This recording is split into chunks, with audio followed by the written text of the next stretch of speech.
This channel does not promote any violent, harmful, or illegal activities. All content provided by this channel is meant for an educational purpose only. আর এবার নজর রাখবে এই মুহূর্তে একটু বড় খবরের দিকে। তৃণমূল কাউন্সিলরের কুকীর্তি প্রকাশ্যে, সিআইডির হাতে গ্রেপ্তার বারাসতের তৃণমূল কাউন্সিলর মিলন সর্দার। মাস্কট স্পিন কন্ট্রোল ল্যাবের পরীক্ষায় এটি প্রমাণিত। কেয়াসেট আলোপেক্স পেন্টা অ্যাক্টিভ নতুন চুল গজাতে সাহায্য করে, চুল পড়া বন্ধ করে। Keya Seth Alopex penta active 10 hair fall প্রবলেমের একমাত্র সলিউশন।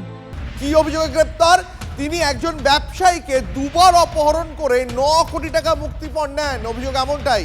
আমার সহকর্মী প্রদীপ্ত কান্তি রয়েছেন আমার সঙ্গে। প্রদীপ্ত কান্তি, 9 কোটি টাকা, 1 লাখ 2 লাখ টাকা নয়, 9 কোটি টাকা নেওয়ার অভিযোগ একজন তৃণমূল কাউন্সিলরের বিরুদ্ধে। এ তো গুরুতর অভিযোগ।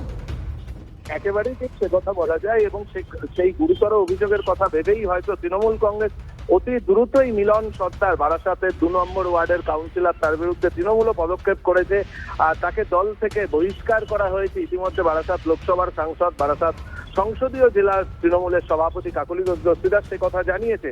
কিন্তু তুমি যে কথা বললে, শুধুমাত্র দেখো একজন ব্যবসায়ীর ক্ষেত্রে এইভাবে মুক্তিপণ আদায় নয়, ধাপে ধাপে কখনো 3 কোটি, কখনো 6 কোটি, সেই সংখ্যাটা বাড়তে বাড়তে 9 কোটিতে এসে যেমন ভাবে পৌঁছায়, তার পাশাপাশি আর তার বিরুদ্ধে একাধিক আর্থিক প্রতারণার অভিযোগও সামনে এসে, অর্থাৎ তৃণমূল কংগ্রেসের কাউন্সিলর সে তার পদকে ব্যবহার করে, অন্তত এলাকায় কান পাতলে সে কথাই শোনা যায় যে সে তার পদকে ব্যবহার করেই এই ধরনের ঘটনা ঘটিয়েছে। এবং তারপর কোনো সিবিআই বা কেন্দ্রীয় কোনো এজেন্সি নয়, একেবারে রাজ্য পুলিশের গোয়েন্দা শাখা সিআইডি তাকে হাতে নাতে গ্রেফতার করে এবং তারপর তার বিরুদ্ধে দল যেমন ব্যবস্থা নিয়েছে এবং আইনি পথেও তার কঠোর শাস্তির দাবি করছেন স্থানীয় বাসিন্দারাও। দীপ, প্রদীপ্ত কান্তি যেমনটা জানাচ্ছিল, বারাসাতের তৃণমূল কাউন্সিলর, তার বিরুদ্ধে অপহরণ করে 9 কোটি টাকা হাতানোর অভিযোগ।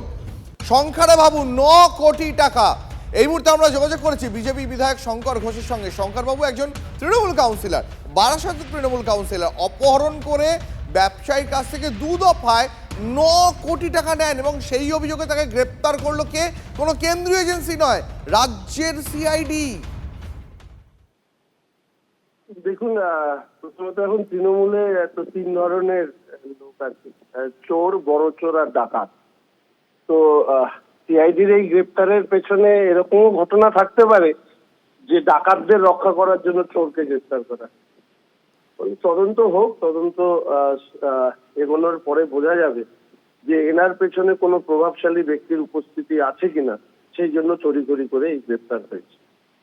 আপনাকে অনেক ধন্যবাদ। কথা বলছিলাম বিজেপি নেতা শঙ্কর ঘোষের সঙ্গে। ধর্ণা তুললেও আন্দোলনে জুনিয়র ডাক্তাররা। আজ জুনিয়র ডাক্তারদের প্রতিবাদ মিছিল, দুপুরে স্বাস্থ্য ভবন থেকে সিজিও পর্যন্ত মিছিলের ডাক।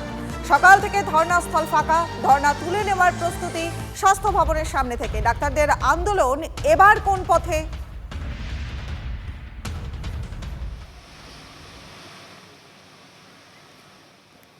জুনিয়র ডাক্তারদের স্বাস্থ্য ভবন থেকে ধর্ণা তারা তুলে নিচ্ছে না আজ, কিন্তু ধর্ণা তুলে নেওয়া সত্ত্বেও আন্দোলনে থাকছেন কিন্তু জুনিয়র ডাক্তাররা। আর জুনিয়র ডাক্তারদের প্রতিবাদ মিছিল রয়েছে দুপুরে স্বাস্থ্য ভবন থেকে সিজিও পর্যন্ত, তারা মিছিলের ডাক দিয়েছেন। সকাল থেকেই ধর্ণাস্থল ফাঁকা, ধর্ণা তুলে নেওয়ার প্রস্তুতি স্বাস্থ্য ভবনের সামনে থেকে।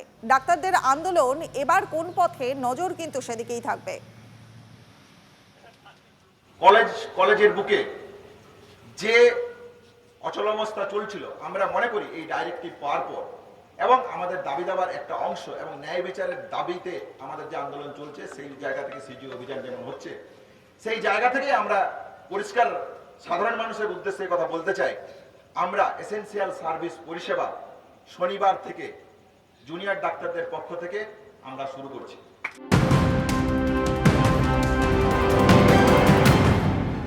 দুর্গাপুর স্টেশন বাজারে আগুন, পুড়ে ছাই একটি কাপড়ের দোকান। ঘণ্টা খানেকের চেষ্টায় আগুন নিয়ন্ত্রণে আসে। শর্ট সার্কিট থেকে আগুন লাগে বলে অনুমান করা হচ্ছে। ক্ষয়ক্ষতির পরিমাণ এখনো পর্যন্ত জানা যায়নি। সেই বিধ্বংসী আগুনের ছবি দেখছেন আপনারা। শর্ট সার্কিট থেকে আগুন লেগেছে বলে মনে করা হচ্ছে। একটি কাপড়ের দোকান, দুর্গাপুর স্টেশন সংলগ্ন বাজার, সেই বাজারে একটি কাপড়ের দোকান পুড়ে ভস্মীভূত হয়ে গেল। ঘণ্টা খানেকের চেষ্টায় আগুন নিয়ন্ত্রণে আনা সম্ভব হয়েছে এবং শর্ট সার্কিট থেকেই আগুন লেগেছে বলে অনুমান। ক্ষয়ক্ষতির পরিমাণ এখনো পর্যন্ত জানা যায়নি। সেই ভয়ঙ্কর আগুনের ছবি দেখছেন আপনারা।